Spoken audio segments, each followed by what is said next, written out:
Welcome back to the Shadow Priestess Embodied. I'm your host, Kaylyn Rutkowski, and thank you for joining me today for another deep dive and exploration into your inner world, into your body, the shadow realms, where we will begin to explore some of these esoteric principles and really begin to drop them down into modern day application and embodiment. This is a sacred place where you can begin to truly meet yourself, meet your medicine, and to meet your magic. This is a place of remembrance. Take a deep breath and let's begin.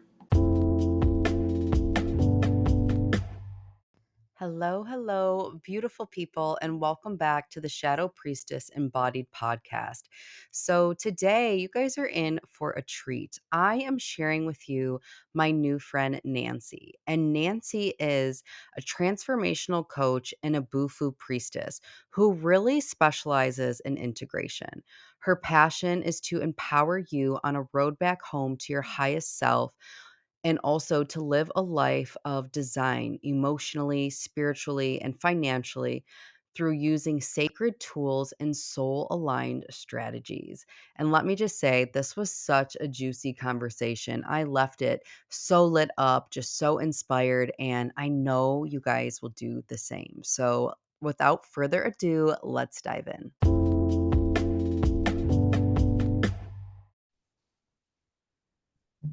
All right. Welcome, Nancy. I am so excited to have you on today. Would you please just introduce yourself and tell us a little bit about the work you do in the world? I am so excited to be here too. Thank you so much. So, I'm a coach, I'm a Bufo priestess who specializes in integration. My passion is to empower humans on the road back home to their highest evolution, to their truth, and empowering them to live a life by design through sacred tools and soul aligned strategies. So, through the last 15 years, I've um, collecting certificates and doing a lot of work around meditation, embodiment work. And then that kind of led me into plant medicine work. So, working with Bufo, frequency medicine. And my biggest passion is just allowing people to know that they are whole themselves and that there is no other place to look for validation or external um, things other than within themselves, and that everything that you have is within you to discover, to bring your truth and your beauty and your soul self expression to this world. Mm. So, this is why I wanted to bring you on because I feel like our work is so aligned. Mm. And truly, what I believe and what I noticed for myself on my journey is, the whole time I was trying to like ascend essentially, right? Like I wanted to go to the higher realms. I wanted to, download more information. I wanted to connect with things outside of myself. And it got to a certain point where I found the real integration, the real embodiment, the real magic happened in the descension. And it happened when I really came back home to myself and my essence and my body and my innate wisdom. So I'm curious to you when you're talking about really coming home to yourself, what does that mean to you or what does that look like? So for me, it's first becoming the observer. I think that without becoming the observer, which is just the person that is observing your actions, the person that goes about in your day to day life and witnessing, what where you're stemming from, what kind of practices you're doing, what kind of intention you have in your life. I think by practicing meditation, by just even practicing mindfulness, we start to become the observer of our lives and we start to really notice where we are in disharmony. And then from there, I feel like doing a lot of that inner child work. I know it's talked about so much, but just doing that shadow work to release any of the masks that we've kind of put on ourselves to hide from this world and to shine out and know that these things and these experiences that have really happened to us, to kind of mask our truth, mask who we really are for protection, are just that. They're just masks that we can take off and that we can unlayer, and then we can reveal the truth of who we are, which I feel at the purest form is just love and light and beauty. And with all of these modalities that I've kind of dabbled in through somatic practices and embodiment work, you start to really notice the kind of dialogue that's in your realm, that you're saying to yourself, that you're um, pretty much preaching to allow yourself to like let go of all that and really get to the depths of knowing who your truth is and knowing who you are at your core. Yeah. I love that, and I would agree as well. I think the first step to really the pathway home to yourself or coming back to your essence is awareness. Everything has to start with awareness, because without awareness, it's like y- you don't see it. You have no choice. You have no power to actually create change. So I love that you're Totally. talking about really becoming this witness of your life. Now, for some people who maybe are newer to the path, haven't been like deep in this work as yourself and me, it's like, what would you recommend if they're like, hey, like, I don't even know where to start. If I'm trying to cultivate awareness, how am I identifying, like what is trauma or what is my conditioning versus like awareness of truth? How would you tell Mhm. them like to see the separation between that? So I think that I always go back to, and are you speaking about like like your intuition or your fears and truth? Well, Well, I'm talking what we're talking about, like, what it looks like to come home to yourself, like, and to really, like, be a pure, like, emanation, like, of your essence, of your truth. And to people who are new on the path, I think it's very like, what I hear, I guess I should say for my clients is like, I don't even know who I am. I don't even know who myself is. So once Mm. I have awareness, how do I know if this is me or if this is my conditioning, upbringing, trauma, protection? Do you see what I'm saying? Totally. Now, yeah. So for me in my own path and for what I've worked with clients on is when you start to embody like a practice, like a meditation practices or embodiment work, I feel like you know what the truth feels like in your body, and the separation from the fear and the projections that you put on yourself, I think can become aware. You can become aware to them when you step back and you look at whether this is like feels like expanding or contracting. So when there's something that happens to you and it feels like a contraction and there is fear involved, I feel like all of that is from programming. All of that is from past experiences in your life that you've um, gone through, that has shaped you to stay in this safety and have this protection layer around you. I Yeah. honestly do believe, even through my Bufo journeys and through everything that we are internally is love, and Yeah. anything outside of that, the fear, the safety mechanisms, anything other than that is just programming. So for me, when I sit with something and I'm trying to figure out, like, is this coming from my highest self? Is this an awareness from that, or is this an awareness from programming? I always feel into my body whether it feels expansive and it feels like more and it feels light. Yeah. And it doesn't mean that it has to feel comfortable, because sometimes expansion feels uncomfortable. But Right. but when you feel like it's contracting and making you smaller and keeping you safe, that's when I feel you can notice whether that thought or that programming or that belief is coming from your highest self, from your truth, or from the conditions that you've kind of placed on yourself through your experiences, if that makes sense. Yeah. Yeah, and I love a couple things I want to highlight is I really believe too, as you're sharing, like the real path to enlightenment, like for lack of a better words, but like the real path to really like enlightenment and coming home to yourself is removing the barriers between you and everything that isn't love. I 100% agree with that. And also, what you're saying, what I want everyone to take away from this is that like alignment and coming home to yourself isn't going to be the thing that always feels the best. And it's not always going to be the thing that is the most comfortable because, you know, it's like that quote, and I'm probably going to say it wrong, but it's like, we'll choose a familiar hell over an unfamiliar heaven over and over and over again. So as you are really like removing the layers of conditioning, of programming, etc., like there is an unraveling process that can be uncomfortable. But I think what you're sharing about the feelings in the body versus, trauma, conditioning versus intuition, for me, how I see it is that intuition comes to you in like a soft, subtle way. There's Mhm. no emotional charge. There's no like, you have to do this thing, you need to do this thing. It's more of like a light suggestion, like, hey, like, wouldn't this be cool? Maybe you should try this. But there's a neutrality in the system. There's a neutrality in the body, right?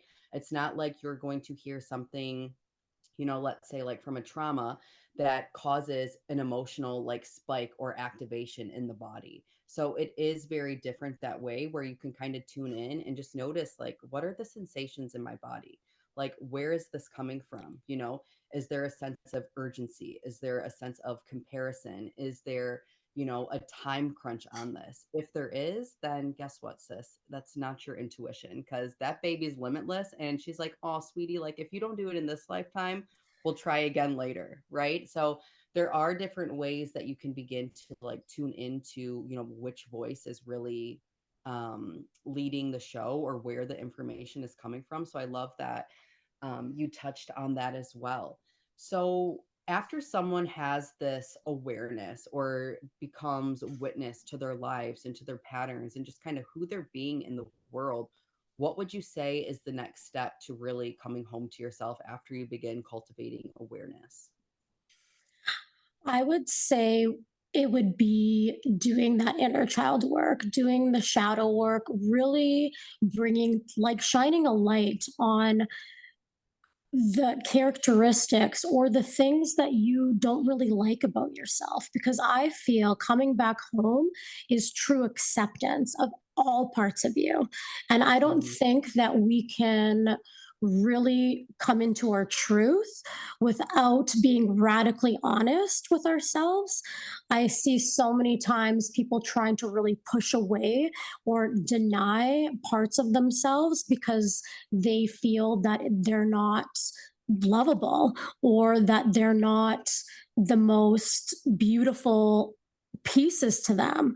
And I think it's the raw truth of getting into those paradigms and those programs that were created as children, because I feel that every paradigm or a context that we think, like whether it's I'm not good enough or I am too much, like there's so many different things that I feel like we attach to these beliefs as a child that really affect the way that we show up. And if we're not, so first awareness to know what this feels like in our body, how these things come up in our lives, and then it's like really unraveling this and digging into this and opening up that box that you kind of don't want to look at and saying, whoa, like there's some shit here, and I really need to, in order for me to be free, in order for me to not put on these layers of masks of protection and actually get to my truth, you really need to go and dig in that box and see what's Yeah. there and shine that light on it, because it will control you. It will control your behaviors. And, a lot of people aren't really aware of this, that, you do these sort of things and you act in certain ways. And it's all stemming from these belief systems that are not Mhm. serving you anymore. So I think that that would be the second step, is really doing that shadow work and digging those old wounds up, and not from a place of staying stuck there, but you need to go there. Mhm. Yeah, I definitely will agree, and I think that so much of like our personal power or expression or what we're really wanting to lean into or embody come from integrating the shadows. It comes from really going into the places that you're so fucking terrified to look at. And I say it all the time, like, I think your greatest power is harbored where you keep your pain. Like, that is literally where you are So going true. to really retrieve that. And I don't know if you notice this either, but so many people come to me and they're like, I want to do like soul retrieval. Like, I want to retrieve my soul. And like, we hear that a lot. It's like mainstream, like that's the cool thing to do. And people are like, how do I do that? How do I do that? I'm like, do fucking shadow work. Because the minute that we address our shadows, like energetically, what's happening is as you release the conditioning, the layers, the falsets, like all the shit that you have that isn't yours, you actually create the space for your essence to come online and to be embodied and expressed. Like that is the pathway home to Absolutely. yourself, is diving into the places that you're ashamed of, that you're afraid of. Fuck, maybe the parts that you don't like about yourself. Like I am super impatient. I'll own that. I don't love it and I have to like look at that sometimes. Sometimes I can be a bitch and I have to like look at that. But like anything, like there's a duality, there's like a polarity to this. So there is a low expression and a high expression. And when we do the shadow work, we actually can find where these certain parts of our personality, because they are part of you, right, can actually be alchemized into a light expression and to actually serve you in your journey is what I find time and time again. Do you find that? I love that you just said that because like I agree wholeheartedly. Um, and I use the coin like it's there's a characteristic, there's a personality trait that has two sides to the coin, and like Hmm. you said, you can really like I can be a control freak in some ways, and when it like and when it's expressed in a way that's too much, it's out of balance. Yeah. But when it is, expressed in a way that's in balance, it actually serves me. So I think that every single person, when doing the shadow work, it is going to benefit you because you can say, okay, this is out of balance for me, and you can be in that awareness of what that looks like in your particular life and that particular characteristic, and then you can shift it. Or you, like you said, you can come into acceptance. Like Yeah. it's actually really hard for people to be super truthful with Yeah. themselves and their shadows because you've denied it for so long that to look at it, um it's hard, but it Yeah. is the thing that will set you free. And if you do embody it, it can be actually used in a very positive light in your life. Yeah, and I It's just wanna run perspective. this thread why I'm having this thought, 'cause I think this is so important. So what I see time and time working with my clients is they always wanna find, the root cause. I have to know the root. I have to know why I'm a bitch. I have to know why I'm impatient. And once I know this thing, then I can fix it, right? Mm. But then what happens is we become so hyper focused on the thing that we're literally just feeding it energy. We're feeding it energy. So what I invite my clients into, I'm like, what if instead of trying to fix this thing or get rid of it, you just took it into self and accepted it as part of you? That, hey, there are sometimes, I'm just pulling on this thread because I'm using these examples, that, hey, there are some times that I am a bitch. Hey, there are some times that I'm impatient. But instead of rejecting it and trying to get rid of it, I just took it into self and I loved it and I accepted this about myself. And then noticing where in my life that expression or the low expression of that comes out, and then choosing a new response, choosing something different. That is the quickest way to alchemize, you guys. Like, you don't have to find the root, you don't have to know why. Just simple awareness and acceptance of the thing is enough to begin shifting it. Because then you have the choice where, hey, I can worry about trying to fix this thing and solve it, or I can become the type of person who steps into the solution and begins living that way. Which way do you think is fucking easier? Like, it takes way less time, and that's the beautiful thing. So I think kind of the map that we're giving you guys is like, you have this awareness, right? Then you begin to do the contemplation, the shadow work. Where does this show up? How does this show up? Then from that you actually begin to move into choice and integration, where you get to choose this new response, you get to integrate a new way of being, which leads to embodiment and expression. Would you agree with that? Yes, absolutely. And I like how you said that basically you don't want to get stuck in the shadow. Or I see people wanting to get stuck in that victimhood because they don't feel safe. They feel safe being the victim because that's who they've been their whole life, Yeah. and they don't want to shift forward. So then they're stuck in that idea or that memory or that, and it's not that it's, I have compassion for whatever has happened, but again, you need to move forward. There needs to be a Yeah. solution. You can't just keep revisiting this. It's good to revisit it just for the awareness of it, so that you can Right. transcend it and transmute it into something different that actually Yeah. serves you in your life. And Yeah. yeah, I think that what you said is so true, that there's that choice, and it's that choice is so important.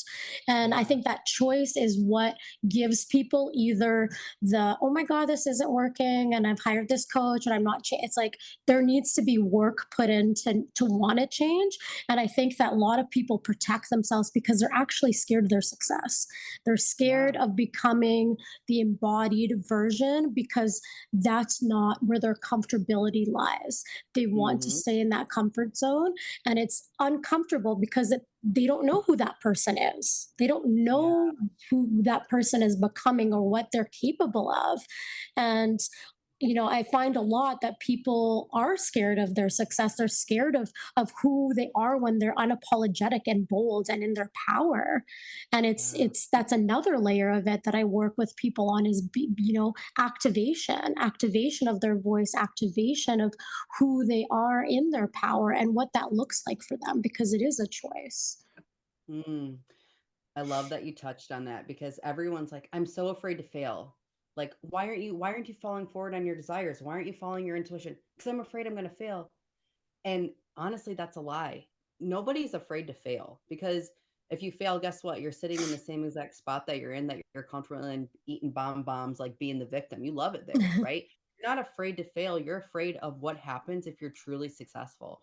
Who am I? How are my family gonna like perceive me? What about my friends? What is this gonna mean? Like, you're more afraid of your success than you are of your failure. And people will fight you tongue and tongue for that because 'cause they'll fight you for their limitations, but what I see working with hundreds of entrepreneurs is, like, that's the truth. They're afraid of, like, what's on the other side of that, and I think the beauty in it is that, like, that's part of the journey, right? Like, Yeah, doing the thing and being absolutely terrified, and what is on the other side for you if you are being called for more, or if God is calling you to be initiated, is far beyond anything that, like, you could ever fathom. But it takes you making that choice that, like, I desire this more, and it's gonna catalyze me out of this current comfort zone. Like, you get to this point where I think you're almost tired of your own shit. Like, you're like, "Okay, the discomfort of staying the same is actually beginning to outweigh the discomfort of the fear of my success or the fear of my too muchness or the fear of my bigness," But it's like you totally. have to get to that point, and I love that, there are some people who I will say, like, are very good at this and are deeply in their sovereignty and, like, will choose to just, like, leap into the expansion, into the unknown. But, you know, I see most humans as creatures of habit and creatures of comfort, and usually they'll wait till something gets so freaking uncomfortable or painful where you lose the job, the guy dumps you, somebody dies, something terrible happens to essentially make you move. And what I want for everyone listening to this is to really begin like cultivating that choice so like you can grow through pleasure versus growing through pain. Absolutely. That's another piece to, I think, the road back home is like allowing yourself to be in pleasure, to have Yeah. fun while you're doing this work. Like there's so much of that that's beautiful, and that, like, we start to, I don't know, we start to get into this zone of like things need to be hard, or things are, whatever, if that's programming from your past, from your parents, from schools, it's like everything is the trajectory of this uphill battle to like get to this pinnacle point of success. But it's like, what if in the journey you just had so much fun and you just went towards whatever you desired, and that made you feel good in the moment? And if you just worried about doing that every single moment and being present, you would be happy. It's not this like you know, goal in the future to gain success, or this future thing that you know, that it doesn't exist. It's in this present, and how do we choose to live every single day in that pleasure? And I think so Yeah. many people start to, you know, like they're just so disembodied from their pleasure, from, and I think even as women, I can go as far as saying that it was almost taboo for us to be in our pleasure, in Mhm. our sensuality. Like I know when I was growing up, it was like, you know, as soon as, you know, I started getting boobs and like, you know, I couldn't be friends with Yep. boys anymore because suddenly I was this sexual person that like I was labeled a slut, or I was labeled whatever. I'm like, Yeah. dude, I've been friends with boys since I was 4. I have 2 brothers. Like I'm not, you know, and it's Right. so interesting how yeah, how we can get shamed out of our own pleasure, especially as women. Yeah, and I mean, we could go into a whole separate podcast about this because this is literally like my fucking jammy jam, like, this is my domain, but, this I want you to listen if this isn't your jammy jam and, like, you're kind of a woman who is so afraid of her sexuality and her pleasure, like, please know that, like, what you're experiencing, we experience on a mass collective level. Like, there is an Mhm. individual wound, there's a collective wound around this. So if you're feeling like activated as we're talking about this, like, please know we see you and you're not alone. A woman a woman's sexuality, her pleasure, her sensuality has been demonized on purpose, right? Because Mhm. a woman who is that deeply rooted in her sexuality is deeply connected to God. She literally becomes Absolutely. a bridge and a conduit for source to literally move through them. And the churches knew this. And that's where they're like, oh no, we're going to call them whores. We're going to make it where they can only have sex with their husbands. We're going to shame them so much that they are so afraid of this part of themselves because a woman who was that deeply in her sexuality was deeply rooted in her power and she couldn't be controlled and she couldn't be manipulated. Hello, the witch hunts, right? Like there was a reason behind all of this. So as you embark on this pathway back home to yourselves, one of the most fucking radical things you can do is to reclaim your pleasure, to reclaim your body, to reclaim your sexuality, because there is so Absolutely. much just juicy gold waiting for you as you lean in and open those feminine channels of receptivity and your communion with God. And I'll just leave it at that because this is not the conversation for this, but I love and all of Rand, it. I think we could do a whole yeah, because I'm so passionate about that too. Being diabetic too, like my mom, like so energetically, I was born with diabetes, and energetically, my mother. So if you look at like where, like the pancreas, that's where your solar plexus is. That's your center of pleasure, and I feel like I come from um, a lineage of women who were not expressed in that way, and yeah, that started to embody my own yeah, mechanism, my own being. And then when I started to relieve myself of these shackles I'd put myself on in, to, yeah, like just cut myself off from pleasure, and not just sexual pleasure. It's just like sexual pleasure yeah, and pleasure of life and joy. It's all around the same thing. You know, yeah. it all stems that creativity, that everything. It's so beautiful and it's so needed, especially in women. It's like how we cultivate life, like And if we literally. really look at ancient teachings, because I really disagree with a lot of like the new age spirituality, especially when they're like, oh, like, spiritual people shouldn't care about like their outer beauty, like, you should transcend that. Like, it makes me want to barf because I'm like, no, That's like, putting you in a box. well, and if you look at the goddess, we adorned the fucking goddess, right? The goddess she had jewels, she had gowns, like she was so in her sexuality. And people would literally come to temples to watch women be in orgasm because it was so fucking sacred. Like, but now it's demonized. So it's like the script has been so flipped. And like if you're a woman who's like, oh, like you're just so turned off by this conversation, what I would encourage you to do is really like invoking more of your femininity and feminine energy. whether you do this through dress. And if, hey, if dressing sexy is like not your jammy jam, like start with maybe you wear like a lace bra under your shirt. Like no one has to see it but you. Like you're cultivating that sensuality.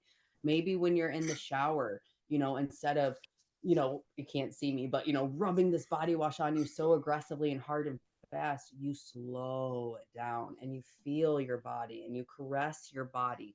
Maybe you dance, right? Maybe you put on some red lipstick, you put on some jewels, like, and just notice the frequency shift in you when you do those things. And I'm not saying, you have to do this every day, but just notice as you play with this energy, what energy begins to awaken in you and your system.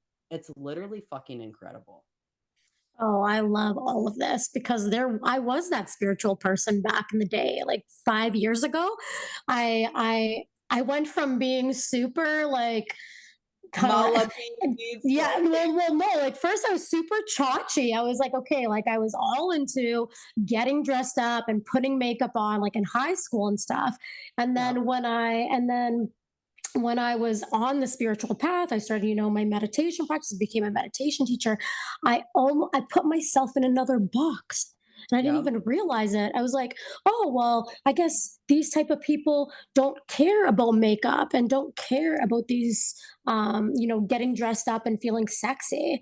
And then when I thought about it, I was like, what am I doing? Like, I'm just putting myself in this spiritual little box where I'm not yep. allowed to put lipstick. And I'm like, I love that. I love being my creativity. I like also being in my pajamas and showing up home, like half homeless. And, Hell yeah, just like, girl.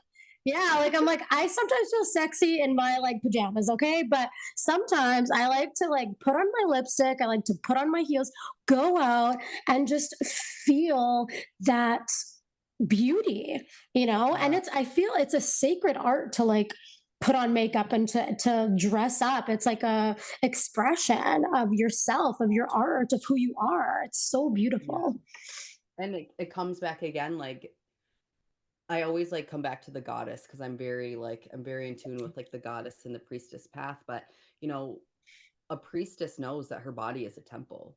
So wouldn't you put the most beautiful clothing, and wouldn't you oil your temple, and wouldn't you, place jewels upon it, etc. Do you know what I mean? So it's like there's so much that really gets activated. You get in a certain frequency just by doing that. And you would be amazed, but just by cultivating that frequency, then the ideas, the inspiration, the relationships, like the whatever are magnetized to you because you're just so in your essence. You're so in your femininity, right? And that Totally is part of agree. the beauty of being more feminine than masculine is like you are in receive. Like you receive, you're in flow. Like you don't have to work hard like you were talking about. You don't have to force anything. It's a completely different way of living. And I wish that for all women because yeah, I will never go back. I'll never go back. All right, so Totally. I know we're getting all over the place. So I want to reel it back in. If there was one person or one thing that you could tell someone who was listening to this, who is really like, gosh, I feel so lost right now. I don't feel like I'll ever find my way back home to myself. Like I'm never gonna get over this trauma. Like, what is the one like nugget of wisdom you'd want to give that person? Ooh, let me think about this. One nugget of wisdom,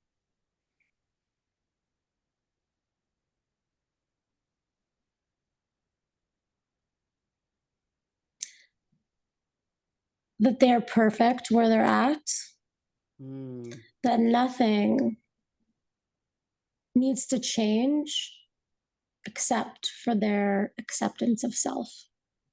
I love that. I love that. That is so beautiful. So Hmm. beautiful. Yeah. Well, I would love for you to share with our listeners where they can find you. So if you don't know Nancy, you want to connect with her, where's the best place? Do you have any current offerings? And yeah, I'll also link all this in the show notes, you guys, but I'd love for you to have an opportunity to talk about it. Yeah, so you can follow me on Instagram. So my page is awaken underscore Avenue underscore. And right now I'm doing one-on-one coaching sessions, and I'm in, actually, this podcast was perfect because I'm creating a program called The Road Back Home. I love it. And yeah, and it has all of the modalities that we talked about. So it's going to be a container that I am putting out there. And yeah, it's almost finished. So I'm super excited. I also have some quantum leap meditations or some free things over at my page there on my Instagram. You can go to the link in my bio. And yeah, I'm so happy to be here. I'm so grateful to you and your wisdom and your love. You're like a shining ball of light. And I just loved hanging out with you today. And it just felt like you were one of my BFFs. So thank Yeah. you so much. Oh, well, I will receive that with so much love, and I loved having you on as well, and maybe we can have part 2 and dive more into sacred sexuality and our creativity and opening those channels because I think we could have went on a whole side tangent into Oh, that, but yes, totally. I was like, yeah, this is where my jam's at. And you're like, this is where my jam's at. I was like, sweet. everyone's always, like, shying away from it. I'm like, "Let's talk about sex, baby." Yeah, totally. I talk about all the taboo stuff. I talk about sex. I talk about money, which, yeah, that's like another tangent. I feel like, I don't know, do you like talking about sex and money? Or, like, I don't know which one's more taboo, but they're both so taboo. It's Yeah. ridiculous. I love it, Yeah. and, those are my favorite topics to go into, all the ones that everyone's like, let's not go there." I'm like, "Oh, no, let's go deep in there." So, Yeah, definitely me stay too. tuned, you guys, for a part 2, but thank you so much for being here, love, and tune in next time. Hey, thanks, guys.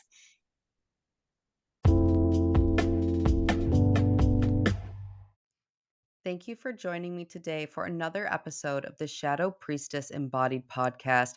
I love this conversation today and look forward to bringing on more incredible guest speakers to take up the space and just have a platform to share their genius.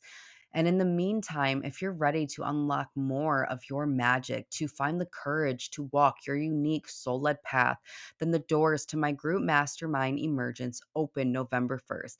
Click the link in my show notes and we'll talk soon.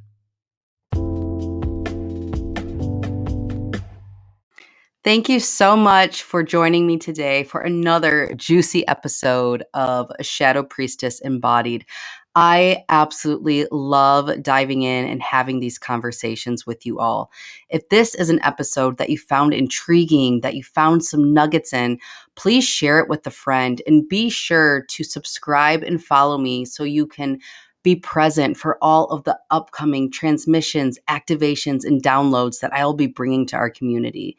Have an absolutely magical day, and I'll see you soon.